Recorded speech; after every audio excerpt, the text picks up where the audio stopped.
Hey everyone, welcome to Judging for the Win. I'm Dave, and this is my daily ruling. Today's question comes to us straight out of the Judge Vault, and it was requested by viewer Victor Alfredson. Amy animates and attacks with Inkmoth Nexus, while her opponent controls Melira, Sylvok Outcast. What happens? Alright, so the answer to this question actually includes two different things. First, we'll talk about whether or not Inkmoth Nexus has Infect. And, in the second part, we'll talk about what happens as a result of the combat damage. Alright, so first of all, Amy's Inkmoth Nexus, based on the information given in the problem statement, does indeed have Infect. I went over this situation in detail in a previous episode where I talked about the interaction between Inkmoth Nexus and Colossus Hammer, but I'll summarize it briefly here. Basically, there's two continuous effects at play, one that wants to give Infect and one that wants to take it away. Because there's no dependency between them, and they both apply in the same layer, the decider is timestamps. Because Inkmoth Nexus was animated after Sylvok Outcast came into play, then that would mean that the Melira's ability makes it lose Infect first, and then afterwards it will gain Infect. So that's the answer to the first part of the question. Obviously, if these timestamps were in the other order, then the answer would be different, and it would make things a lot more simple for the second part of the question. After all, if Inkmoth Nexus does not have Infect, then it's just going to deal 1 damage to Amy's opponent, or whatever creature is blocking it, and that's just going to be how it works.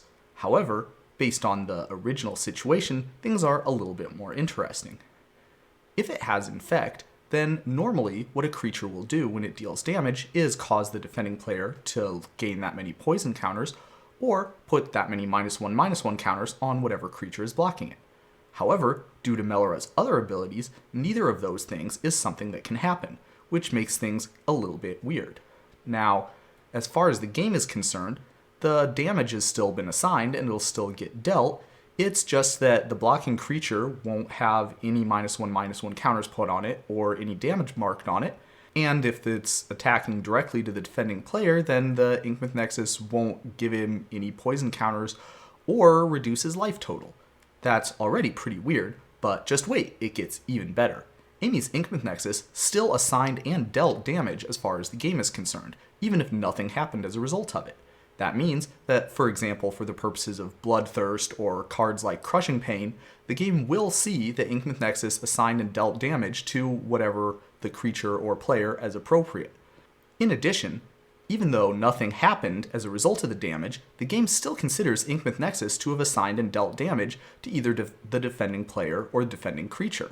That means that if Inkmoth Nexus had, for example, a lifelink or death touch style of ability, then those would work as normal, gaining Amy an amount of life equal to Inkmoth Nexus's power, or causing the creature that Inkmoth Nexus got blocked by to be destroyed. Pretty interesting stuff, and that's why that one's in the Judge Vault. And that's all I have for you today. How did you do?